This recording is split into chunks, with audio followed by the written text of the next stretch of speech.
Você está lendo um versículo que se encontra no livro de Lucas 15, 20.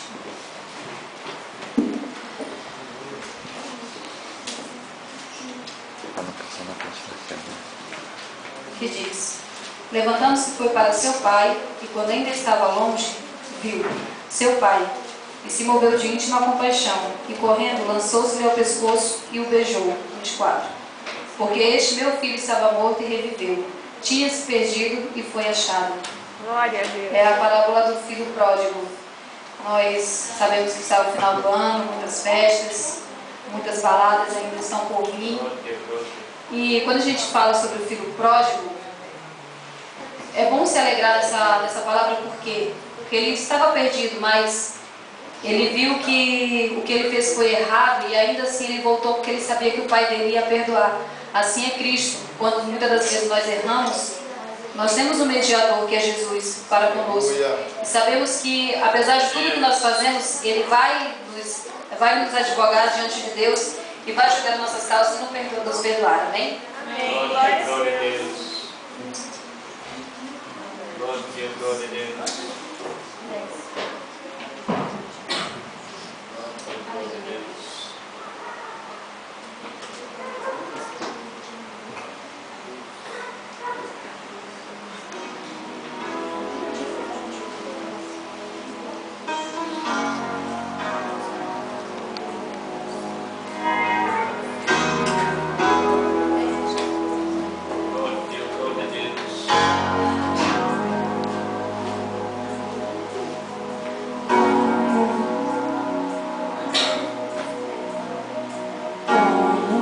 Dá para voltar para mim, por favor?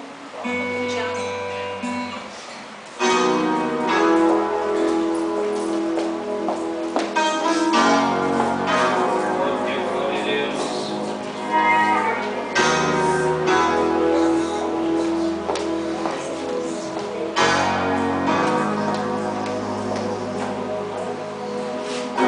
Como vai você?